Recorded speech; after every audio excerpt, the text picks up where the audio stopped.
በስመ አብ ወወልድ ወመንፈስ ቅዱስ አሃዱ አምላክ አሜን። መጽሐፍ ስንክሳር ዘወርኃ የካቲት ዕለት 16 የካቲት። በዛ ዕለት እዚኣ ቅድስትን ብፅዕትን አደ ዮሐንስ መጥምቅ ኤልሳቤጥ አዕረፈት። እዛ ቅድስት እዚኣ ካብ ሃገረ ኢየሩሳሌም እያ። ስማ አዲኣ ሶፍያ፣ ስማ አባኣ ድማ ማጣት ወዲ ሌዊ ወዲ ሚልኪ ካብ ነገዳ አሮን ናይ ሌዊ እያ። በዝምድና ንእግዝእትነ ማርያም አደ አምላኽ ብስጋ ጓልሓቱናኣ እያ። ሌዊ ሰለስተ ኣዋልድ ወለደ። ስምተ ዝዓበየት ማርያ ንሳ አደ ሰሎሜ።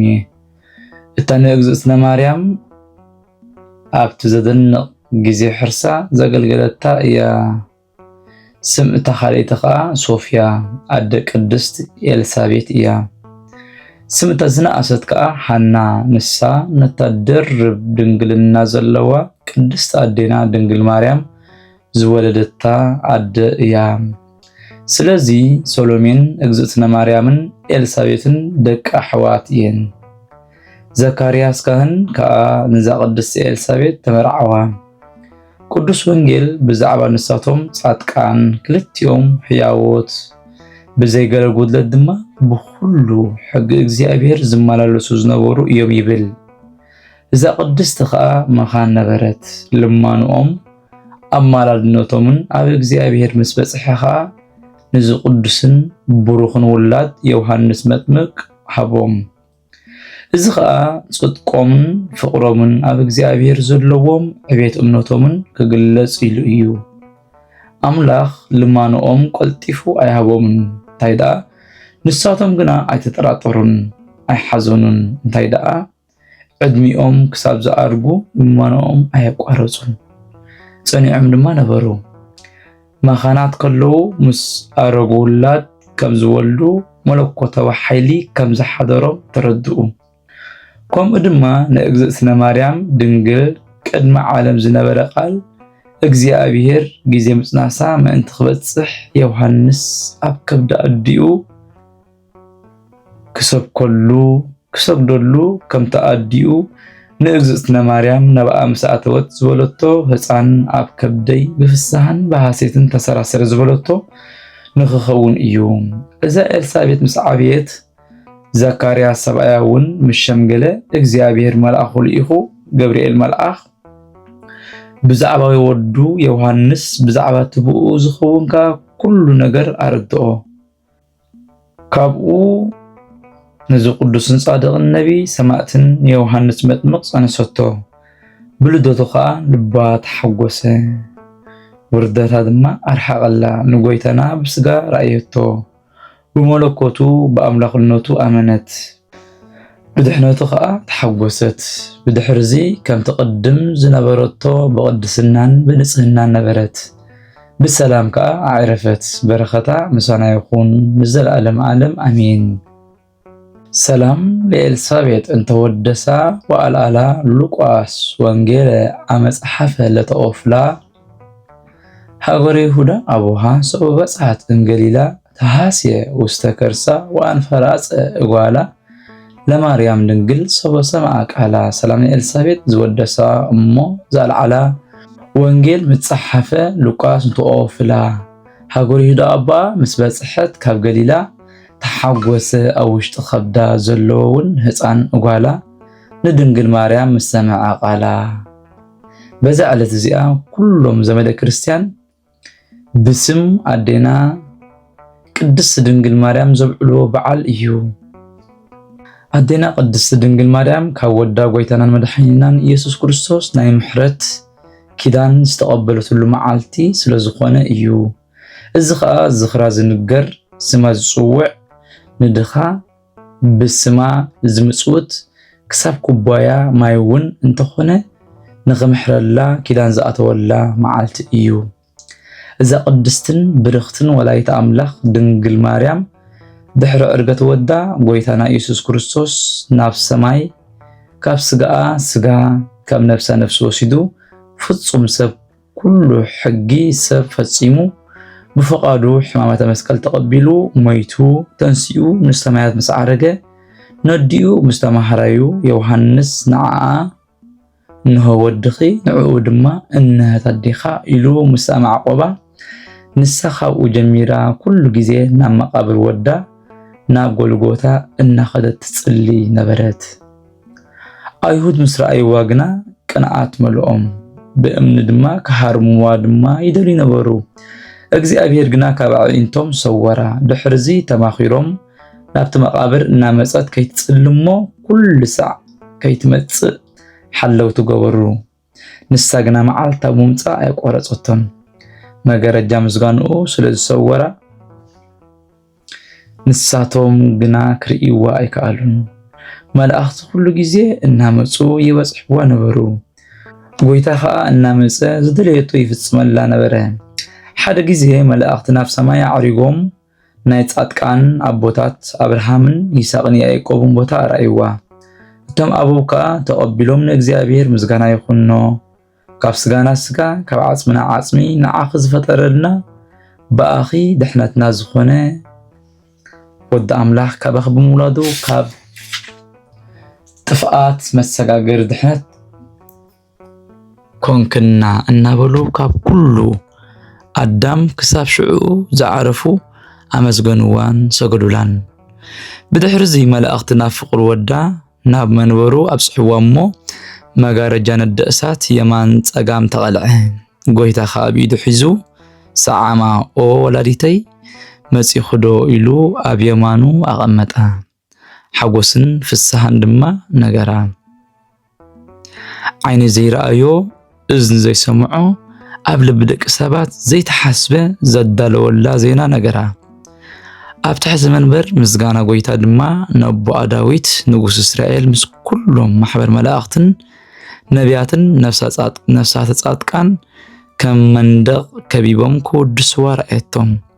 ዳዊት ድማ ብመሰንቆ ገይሩ ጓለየ ስምዒ ረኣይ እዝንኺ ጽንበሊ ህዝብኽን ቤት ኣቦኽን ርስዒ ምኽንያቱ ንጉስ ስለ ዝፈተወኪ ይብል ነበረ።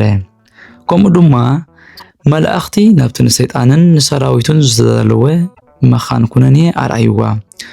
ከምኡውን ብመንገዱ ንዝኸዱ ዝነብሩሉ ጸናፌ ጽልመት ወሰድዋ። ኣዴና ቅድስቲ ድንግል ማርያም ከዓ ዋይ ኣነ ነዞም ደቂ ሰብ ናብዚ ኸይመጹ መን እዩ ዝነግሮም በለት። መልአኽ እግዚአብሔር ድማ ኦ ማርያም ኣይትፍርሂ እግዚአብሔር ምሳኺ ይበላ። ብድሕሪዚ መላእኽቲ ናብ ቦታኣ መለስዋ። ካብዚ ዕለት እዚ ጀሚራ ድማ እግዝእትነ ድንግል ማርያም ምእንቲ ኩሎም ሓጣን ተሓዝን ነበረት። በዛ ዕለት እዚኣ 16 የካቲት ኣብ ቀራንዮ ቆይማ ናብ ልዑል ወዳ ከምዚ እናበለት ጸለየት። ኦ ጉልዑል ወደይ ብእግዚአብሔር ኣቦኻ ብክርስቶስ ስምካ ብጰራቅሊጦስ ቅዱስ መንፈስካ ብማህፀነይ 9 ወርሒ ዝጾረካ ሰማያትን ምድርን ክጾሩኻ ዘይክእሉ መላእኽቲ ክቆርቡኻ ዘይክእሉ ኣምሕለካ ኣለኹ። ኦ ኣምላኸይን ወደይን ካባይ ብዘይ ሕማም ብሕቱም ድንግልና ብምላትካ ብዝጠበኻየን ኣጥባተይ ከናፍረይ ብዝሰዓመኻ ብዝሓቐፈኻ ኣብራኸይ ብዘረምሳሰኻ ኣእዳወይ ምሳኻ ብዝተመላለሳ ኣእጋረይ ኣምሕለካ ኣለኹ። በቲ ኣብ መብልዕ ማል ዝደቀስካዮ በጽርቕቲ ዝተጠቕለልካዮ ኦ ወደይን ፍቑረይን ልሞነይ ክትሰምዓኒ ናባይ ክትመጽን ኣብ ልበይ ዘሎ ኩሉ ክትፍጽመለይ እልምነካን ኣምህጽነካን ኣለኹ በለቶ። ኣዴና ቅድስቲ ድንግል ማርያም ኣደ ብርሃን ከምዚ ኢላ ክትለምንን ክትጽልን ከላ ጎይታናን መድሓኒናን ኢየሱስ ክርስቶስ ምስ ኣእላፋትን ቅዱሳን መላእኽቱ ወረደ። ብመላእኽቱ ተዓጂቡ ከዓ ኦ ማርያም ወላዲተይ እንታይ ክገብረልኪ ትደሊ በላ። ንሳ ድማ ኦ ወደይ ፍቑረይን ኣምላኸይን ተስፋይን መጸጊዕየይን ንስኻ ዝኾንካ ካብ ከርስ ወላዲተይ ኣባኻ ዘጸጋዕኹ ኣብ ማህፀን ከለኹ እውን ዝሰወርካኒ ኩሉ ግዜ ዝኽረይ ዝኾንካ እናበለት መለሰትሉ። ሕጂ እምበኣር ጸሎተይ ስምዓኒ ልማነይ ድማ ጽን በለኒ። ኣነ ወላዲትካን ገረትካን ዝብለካ ስምዓኒ።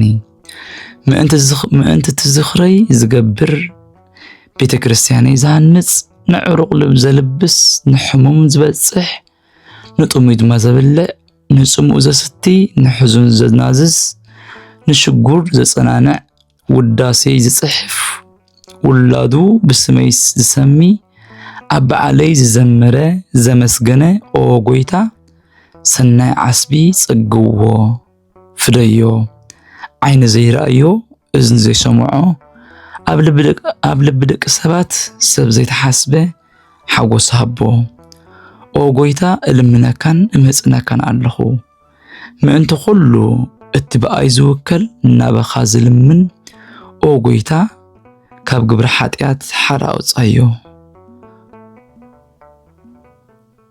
እቲ ኩሉ ምስኻ ዝበጽሐኒ ጥሜትን ጽምእን ኩሉ ሽግር ዘኪርካ መሓሮ ይቕለ ድማ በለሉ በለቶ ሽዑ ጎይታ ድማ ከምቲ ዝበልክዮ ይኹነልኪ ኩሉ ልማነኺ ክፍጽመልኪ እየ ካባኺ ዝተወለት ኩሉ ምእንቲ ዝእንድየ ኪዳነይ ከም ዘይጠልም ብርእሰይ እምሕለልኪ ኣለኹ በላ ጸሎታን በረኸታን ምስ ኩላትና ህዝቢ ክርስቲያን ይኹን ንዘለዓለም ዓለም አሜን። ሰላም ለኪ መጽሐፈ ሕግ ወኪዳን አምሳለ ክልኤ ጽላተ እብን ለእለ ጸውኡ ስመኪ ውስተ ገጸ ኩሉ መካን ርህሪተ ልብ ለኃጥኣን ርህሪተ ልብ ለህዙናን ርህሪተ ልብ ለጉፉኣን ማርያም አማን። ሰላም እብለካ ኣለኹ መጽሐፍ ሕግን ኪዳንን ምሳሌ ክልተ ጽላት እብን ስምክን ዝጸውዑ ኣብ ኩሉ ገጽ መኻን ቦታ ርህሪተ ልብ ንኃጥኣን ርህሪተ ልብ ንሕዙናን ርህሪተ ልብ ንጉፉዓን ማርያም አማን።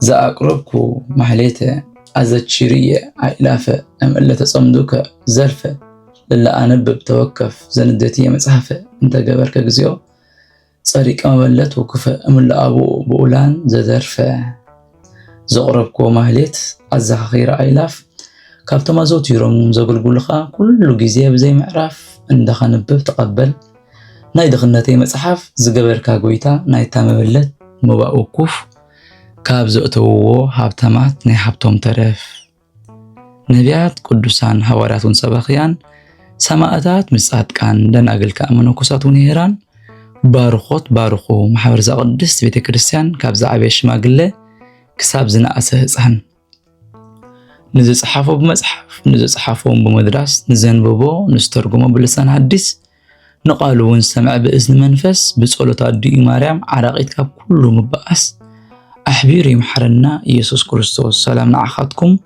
صادقان من السمايت زعرفكم بزالو معلت نعلم زسنفكم يخم نسخاتكم بكل تأجست أبكن فتقاري لمنو بكل ساعات بزي كان السحان عنا خي وزدنا موت سلام نعخاتكم نايزعلت زياد صادقان كلكم سوءتنا نسن ببا أسماتكم قدسان سماين مدرن محبر سلاسي نسخم ما أنت مريم أديو ذكرنا بصلاتكم نقد حلونا تماسكنا لنا بناي كريستوس دم